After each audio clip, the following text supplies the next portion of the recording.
കാണിക്കുന്നത്. പാലക്കാട് മണ്ഡലത്തിൽ തങ്ങൾ വിജയിക്കുമെന്നാണ് മൂന്ന് മുന്നണികളും അവകാശപ്പെടുന്നത്. കഴിഞ്ഞ തദ്ദേശ സ്വയംഭരണ തെരഞ്ഞെടുപ്പിൽ തങ്ങളാണ് രണ്ടാമതെത്തിയെന്നും ഇത്തവണ വിജയിക്കുമെന്നുമാണ് LDFിൻ്റെ അവകാശവാദം. എന്നാൽ നിയമസഭാ തെരഞ്ഞെടുപ്പും തദ്ദേശ തെരഞ്ഞെടുപ്പും തമ്മിൽ ഒരു ബന്ധവുമില്ലെന്നാണ് പാലക്കാട് മണ്ഡലത്തിൻ്റെ ചരിത്രം കാണിക്കുന്നത്.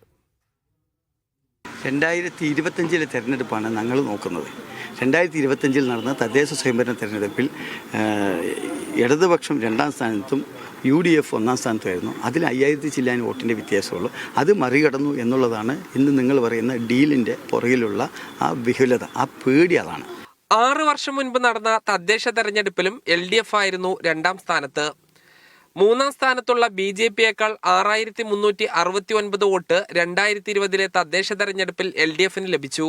എന്നാൽ ഒരു വർഷത്തിന് ശേഷം 2021 നടന്ന വാശിയേറിയ നിയമസഭാ തെരഞ്ഞെടുപ്പിൽ LDFനേക്കാൾ 13787 വോട്ട് BJPയുടെ E ശ്രീധരന് ലഭിച്ചു.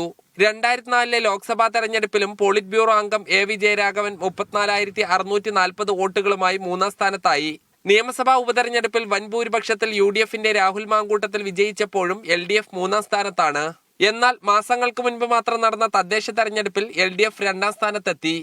മണ്ഡല പുനഃസംഘടനയ്ക്ക് ശേഷം 2011 നടന്ന തെരഞ്ഞെടുപ്പിലാണ് LDF 2ാം സ്ഥാനത്തെത്തിയത്. 2016 ശോഭാ സുരേന്ദ്രൻ മത്സരിച്ച് 10% വോട്ട് ഉയർത്തി BJP 2ാം സ്ഥാനത്തെത്തി. അതിനുശേഷം നടന്ന എല്ലാ നിയമസഭാ തെരഞ്ഞെടുപ്പിലും UDF 1ാം സ്ഥാനത്തും BJP 2ാം സ്ഥാനത്തും LDF 3ാം സ്ഥാനത്തും എന്ന രീതിയാണ് തുടരുന്നത്.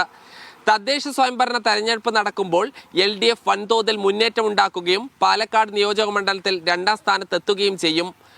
തദ്ദേശ സ്വയംഭരണ തെരഞ്ഞെടുപ്പിന്റെ കണക്കും നിയമസഭാ തെരഞ്ഞെടുപ്പിന്റെ കണക്കും വലിയ അന്തരമുള്ള ഒരു മണ്ഡലം കൂടിയാണ് പാലക്കാട്. ഷിജു ചിറ്റൂരിനൊപ്പം സാജിദ് അജ്മൽ, മീഡിയ 1 പാലക്കാട്.